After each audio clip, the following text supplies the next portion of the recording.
اللہ ہی اللہ کیا کرو، دکھ نہ کسی کو دیا کرو، جو دنیا کا مالک ہے نام اسی کا لیا کرو۔ السلام علیکم ورحمۃ اللہ وبرکاتہ۔ ناظرین استقبال ہے، سواگت ہے آپ کا viral news live studio Jalgaon Maharashtra India میں۔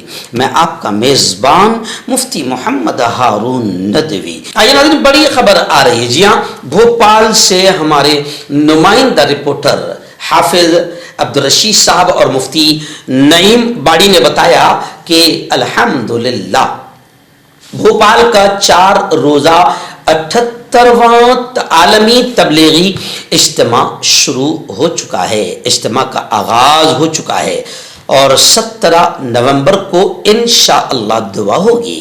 اور یہ بھی انہوں نے بتایا کہ اجتماع کے لیے پہلی بار QR کوڈ کا انتظام کیا گیا۔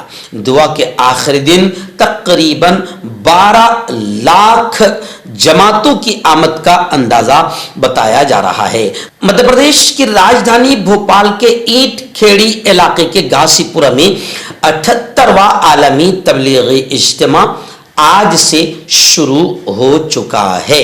دنیا کے سب سے بڑے مذہبی اجتماع میں اس بار تکنیک اور روایت کا ایک انوکھا امتزاج دیکھنے کو ملے گا۔ اجتماع میں پہلی بار QR کوڈ پر مبنی نظام نافذ کیا گیا ہے۔ اس سے نہ صرف رضاکاروں کو اپنی ذمہ داریاں سمجھنے میں آسانی ہوگی، بلکہ اجتماع کے مقام سے متعلق تمام معلومات بھی ڈیجیٹل طور پر دستیاب رہے گی۔ اجتماع کمیٹی کے ترجمان ڈاکٹر عمر حفیظ نے جمعرات کو بتایا کہ یہ 4 روزہ تبلیغ اجتماع جمعہ کی فجر کی نماز کے بعد شروع ہو گیا اور 17 نومبر کو اجتماعی دعا کے ساتھ اختتام پذیر ہوگا۔ انہوں نے یہ بھی بتایا کہ بھوپال میں پہلا باقاعدہ اجتماع 1947 یعنی جس سال آزادی ملی اس سال اجتماع منعقد ہوا تھا۔